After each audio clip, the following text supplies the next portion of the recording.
Hello there and welcome to Timepiece Triage. Today on the bench we have a Elgin pocket watch from 1912. Elgin was an American pocket watch manufacturer located in Illinois, and they existed from 1864 to 1968. And here we have a nice large pocket watch example from the company. So let's see the movement inside here. Ooh, ooh. So, the American pocket watch scene definitely had beautifully designed movements, and look at the care and the craftsmanship that was put into designing these and decorating them, even though they knew nobody was going to see them. And what's interesting is the movements and the cases were sold completely separate. So here we have a keystone case, and this is a 17 jewel movement. We can put the movement number into pocketwatchdatabase.com, and we find that this is a 387 grade movement from Elgin. So putting it on the time grapher, you see this watch is running pretty quickly, about 2 minutes fast per day, and has a pretty low amplitude, indicating that this watch likely needs a service. It probably hasn't been done quite a while. So we'll start by taking off the case screws.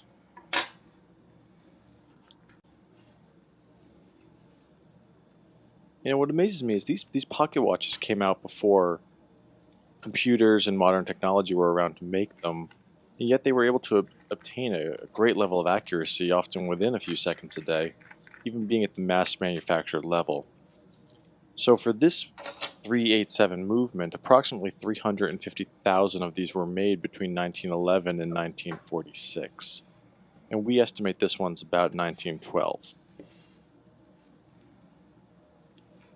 And this one's beautiful. Looking at the dial here, you see a porcelain enameled dial. It does have some fine hairline cracks in it, and this one particularly has a sub-seconds hand, which was extremely common at this time.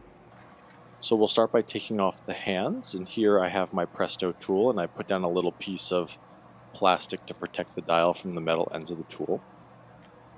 And while these hands were initially blued steel, the time has taken their toll on them, and they do have a little bit of age marks on them, so that's okay.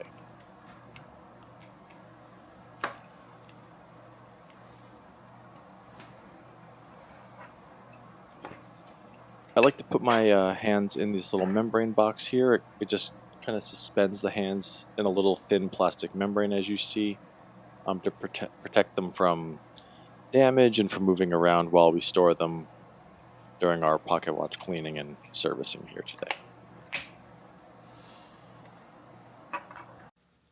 So to get this dial off, we're going to loosen the dial screws. There's 3 of them on these larger watches, and they kind of just impact against the sides of the dial feet.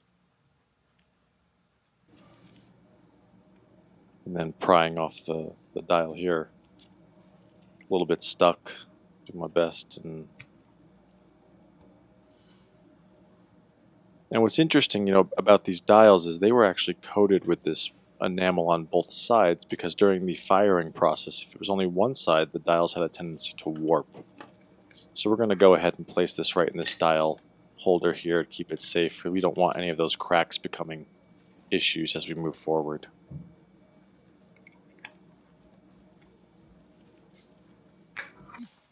So we'll start here on the dial side, and first things first, we're going to remove the hour wheel.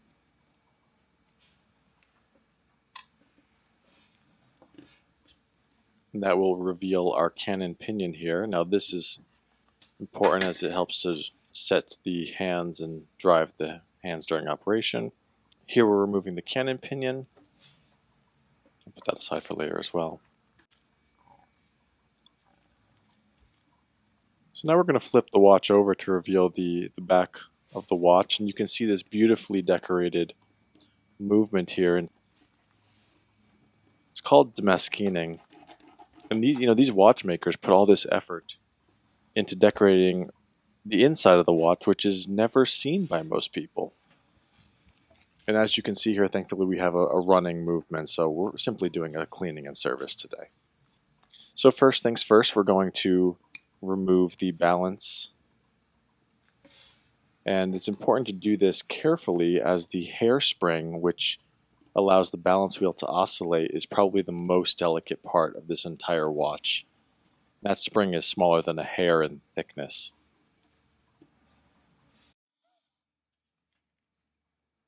Next, we're going to remove the pallet fork, and this is kind of the stopgap in the letdown of power from the mainspring through the train of wheels. And when I was filming this, I definitely forgot to take out the power. So I was really thankful that the pallet fork didn't jump and cause damage.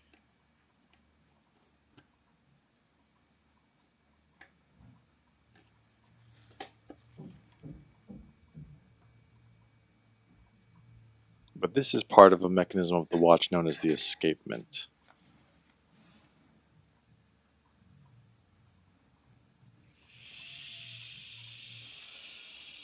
What's amazing is when you hear this, how loud these watches are. Now, this large American pocket watch, you can hear it, clicking from across the room, the tick tock, tick tock, versus your modern Swiss wristwatches are very quiet.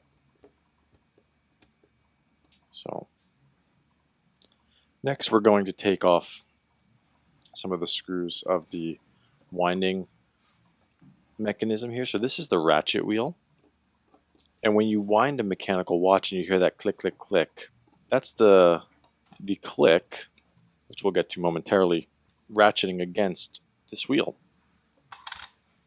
So this is a perfect example of an early American pocket watch, and I was able to source this one off eBay for about $40. And all the YouTube channels and forums that I've read about people trying to get into amateur watchmaking, they recommend starting with these large pocket watch movements, as the parts are huge. And as you can see here, they are huge. So we're on the crown wheel now. And this is the wheel that interacts with the keyless works, as you can see underneath here. We'll get to those in a minute.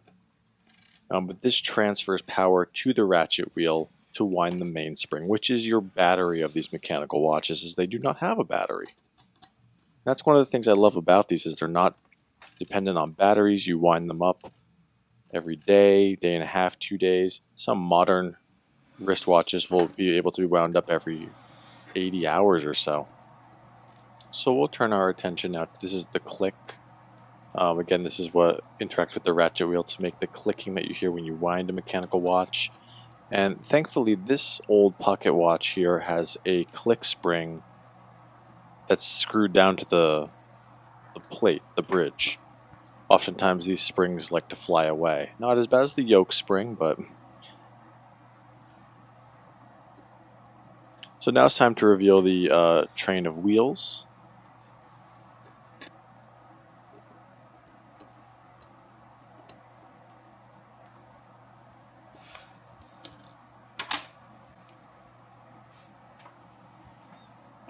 Gentle, gentle.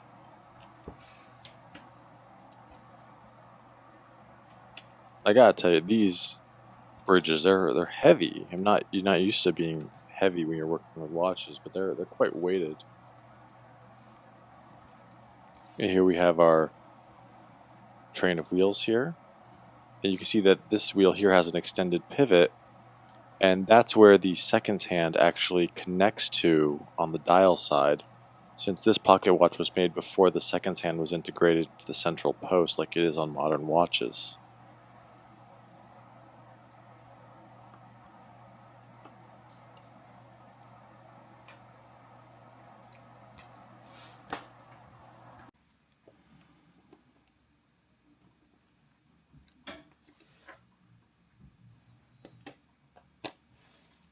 And so now that we've taken off the barrel bridge, which also has the center wheel, we can see it's a quite large bridge, and we can also see the keyless works are exposed here. And this barrel is where the mainspring is stored, and again, when you wind up the watch, it stores energy in this spring, and it acts like a battery, a mechanical battery. And I can't overestimate how large these movements are in comparison to your average wristwatch. I mean, I don't even need to wear a loop to work on this. I could just use my eyes. The parts are so big. It's quite enjoyable. sometimes you just don't want to put on a loop when you're working on one of the watches because they're uncomfortable. Even though I have special loops that are custom to my eyes, these are not the most fun things to wear. So now we'll turn the watch back over to the dial side where we will take off the keyless works mechanism, including the yoke and the yoke spring. Now again, looking at this movement, thankfully the yoke spring is integrated in one of these pieces, because that spring is a very beefy spring on most wristwatches, and if it flies it will go quite a long way away. And believe me, in learning how to do this hobby, I have spent more than my fair share of time on the floor with some strong magnets and flashlights hunting for these minuscule pieces and hoping they didn't fall in the cracks of the floorboards.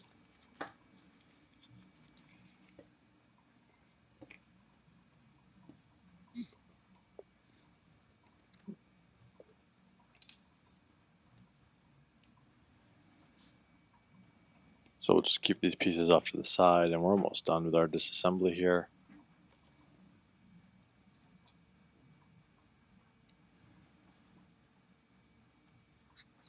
You know, watchmaking is a great amateur hobby. You can get pretty cheap movements on eBay like this pocket watch or your local flea market, and it really doesn't involve a ton of space or equipment. It does involve some equipment, but for a pretty reasonable amount of money, you can get some basic tools that allow you to disassemble and assemble a watch movement. And as far as space, you just need a desk. Here I'm just using my computer desk with a green mat I got. That's, it's a watchmaker's mat, but whatever. And when I'm not actively working on a watch, I just keep all of the equipment in a shoebox under my desk, and it really doesn't take up any space, and it's perfect for apartment living, or if you don't have a ton of space, and you can, put it away and take it out whenever you want to use it in about 5 minutes. So really doesn't take up a lot of space at all. So we're just finishing up here, taking apart the keyless works and the time setting system of the watch. And after this, we're going to put the watch movement through the cleaning system, where we use professional grade solvents to essentially dissolve all the old grease and lubricants that were used on this watch in its previous service, which again, I have no idea when the last service was on these things. It was probably many, many years ago, especially since the case back had no watchmaker's marks, which tell me when the last service was. And then we will dry it up and reassemble it with new lubricants. But the last thing we have to do in our disassembly here is to release the mainspring, so we are going to open the barrel. And we are going to remove the barrel arbor and the mainspring. And now on this watch, this is a large mainspring. Most mainsprings on wristwatches are really small, dainty, easily bent springs. These old, large American pocket watches have beasts of mainsprings. As I take it out of the barrel here, looking at it, well, maybe it's the new one because it's pretty shiny. The new ones are typically a brighter, like silvery steel color, made of stainless steel or some alloy. And the old American pocket watches are typically more like a blue steel.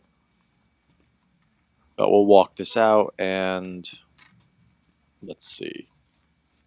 Careful. Careful. Yeah, this is an old style. The new ones have a very distinctive shape, which this one doesn't. This is just a bunch of circles. So this is an old style mainspring.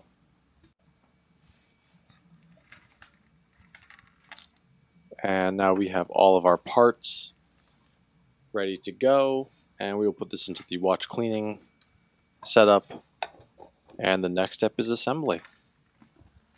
Alright, so fresh from the watch cleaning apparatus, first we're going to put the keyless works partially back together. So we'll use a little bit of Mobius 9104, which is a medium viscosity oil. Start putting the lubrication back on these gears. Now I know some channels will use a heavier duty blue grease. I don't have it, and I'm not buying it right now. And this works perfectly fine in my hands. But again, I'm just an amateur and doing what I can with what I have. And I'm not as far along as some of the other guys, so.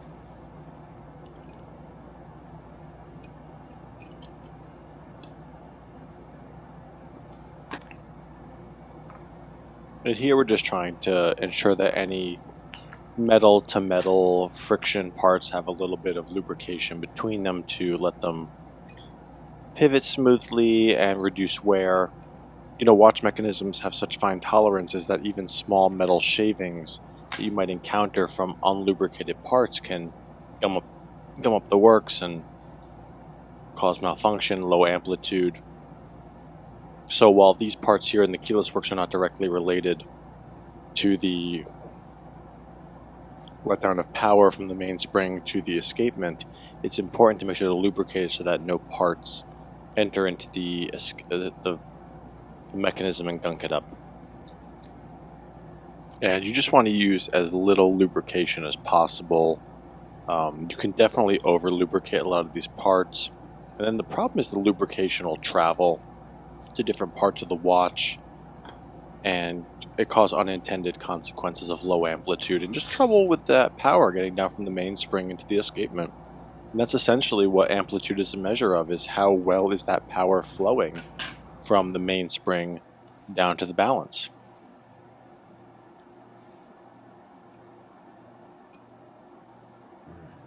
Alright, so now that we have that all assembled, we're going to turn it back over and we're going to continue and finish assembling the keyless works.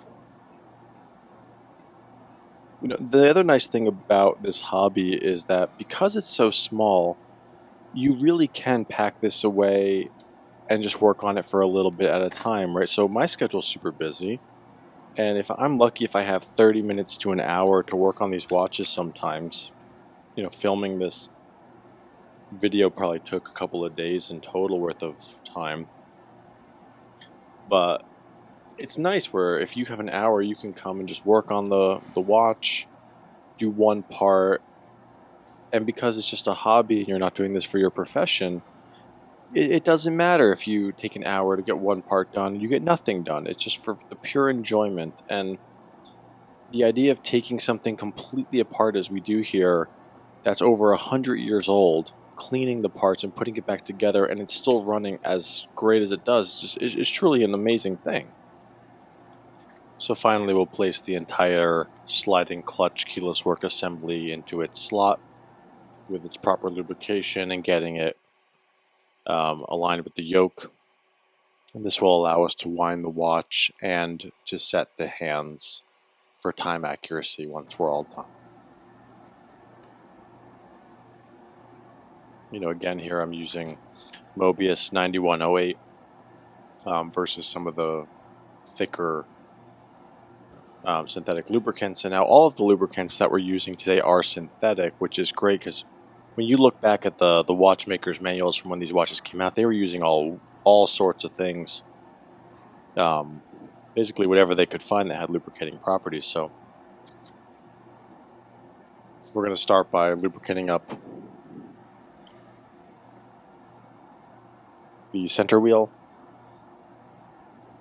and very gingerly putting it in its post. And you know, when you place this through, that central post goes across to the dial side. Oh yeah, well I forgot to put the mainspring barrel in first, which I could not get in without that wheel off, so my bad. Again, amateur. But the post for the central wheel goes through, and that's where the cannon pinion attaches to, so you do have to take the cannon pinion out first.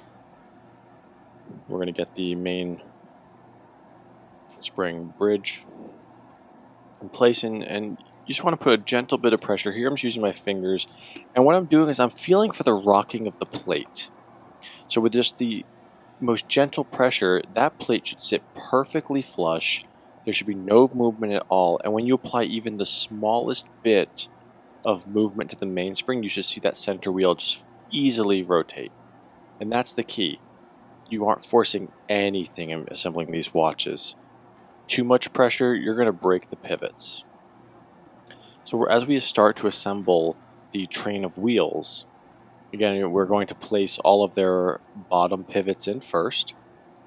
And the challenge here when we put on the next bridge is going to be to align all of these pivots with that bridge. And there are going to be 4 of them. And these pivots are about the width of a human hair and are incredibly fragile. So when you place them all in, you just have to be extremely, extremely gentle. And here we're just trying to get these wheels positioned in the bottom pivots and standing straight up so that once they're all in position, we can try to drop the train of wheels bridge right on top of it, with the goal being that the pivots are aligned with the jewels in the bridge and we can hopefully drop this right down. Now I got it into place, and it took me a while to mess with it, and you can see I'm carefully just trying to adjust each wheel to fall into its upper pivot. And I test it once I get it by gently moving the center wheel, and I see that the other 3 wheels move very easily with no resistance, and that's exactly how it should be. And after I screw it in with just the smallest bit of pressure with some pegwood, I should be able to turn the entire wheel train. Even going back to the barrel, I should see it turns very easily, which it does. So moving to our winding works here, we're going to reinstall our click.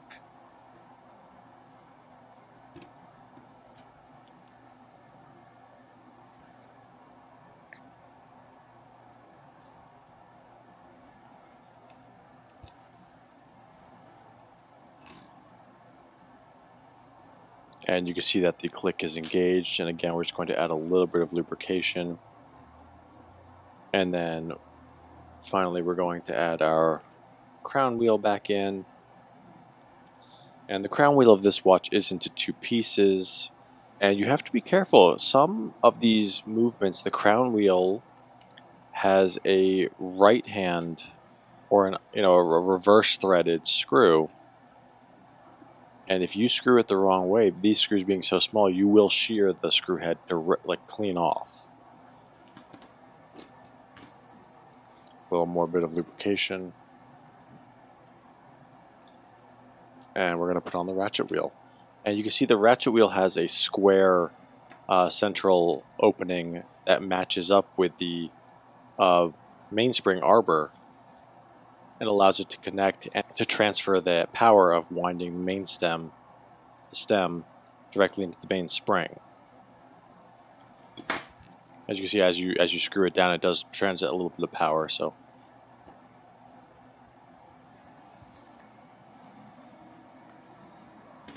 next we're going to put on the pallet fork, and again I try to align the little pivot as much as I can before I put on the bridge. Tricky.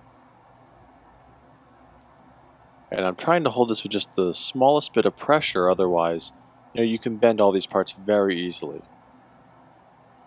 So I think I have it in place now. Maybe. Yes. Okay. And I'm going to put its bridge down.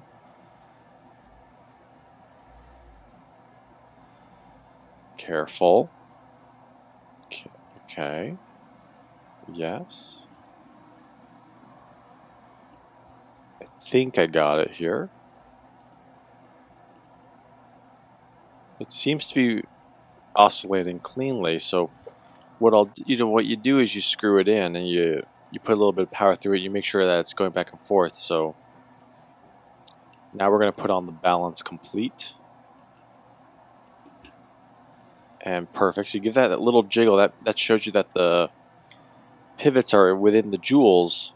But the last thing you want to do is tighten this down when it's not in place, because you will break those jewels clean, the pivots clean off, and I have done that in my learning process. So as you see, this watch is running with very, very low amplitude here because it has almost no wind. just enough to show that it is running.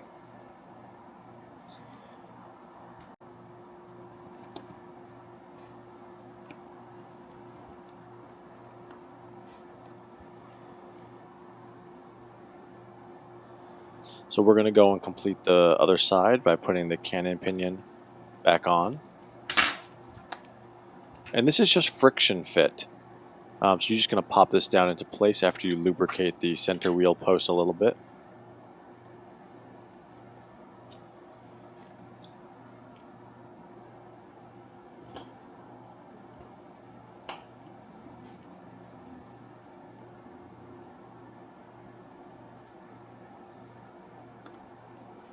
And we'll just put the hour wheel on as well. And that really concludes everything on this side. Put the dial on. We'll make sure we align the dial feet, which, as you remember, we had a little bit of trouble getting it off. I think probably one of the dial feet is bent. Again, over 100 years. What are you going to do? Tighten those down. And now it's just time to get the hands on and see how we're doing. So thankfully, because it has this sub-seconds hand, all we have to do is make sure that the hour hand goes on in essentially any position we want right now. I always try to align it with the 12. And I just have this little pusher. And I know these hands originally were supposed to be this nice blued steel, but over time they've just acquired this dark gray patina, and I kind of like it on this watch. So I'm going to leave it alone. I could have got new hands, but I'm not going to do that. I love this vintage look. And so then when you're trying to set the minute hand, you want to make sure that the hour is on any of the hours. It doesn't have to be 12, but just on the hour exactly. So here I just do 12 and 12, and I'm just carefully positioning this.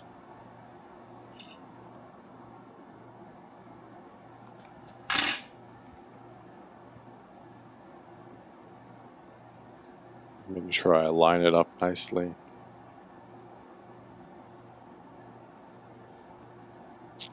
And then we know the watch is running, so next we're just going to put on our small seconds hand. And again, this watch came out before the seconds hand was integrated into the central post like we know from modern watches. Just to line up this tiny pivot. And this one doesn't matter at all where it is.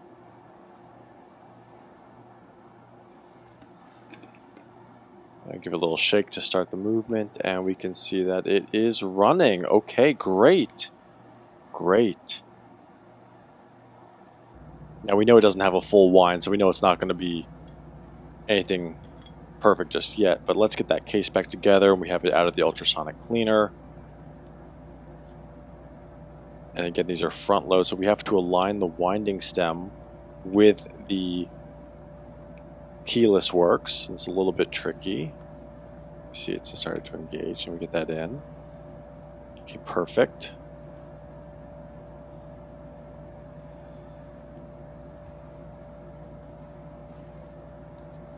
My bench looks like such a mess right now. Oof.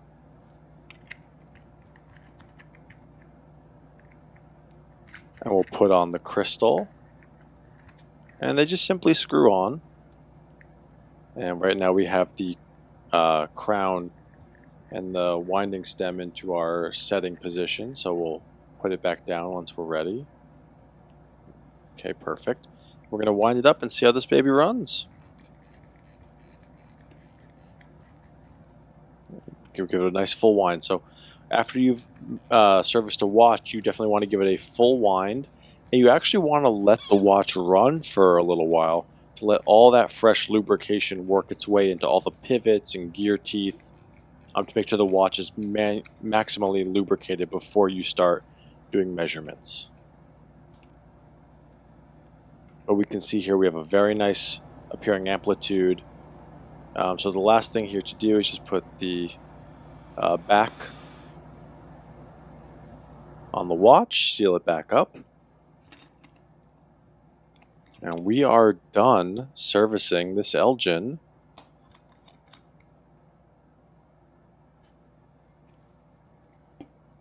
100-year-old pocket watch. Let's throw it on the time grapher.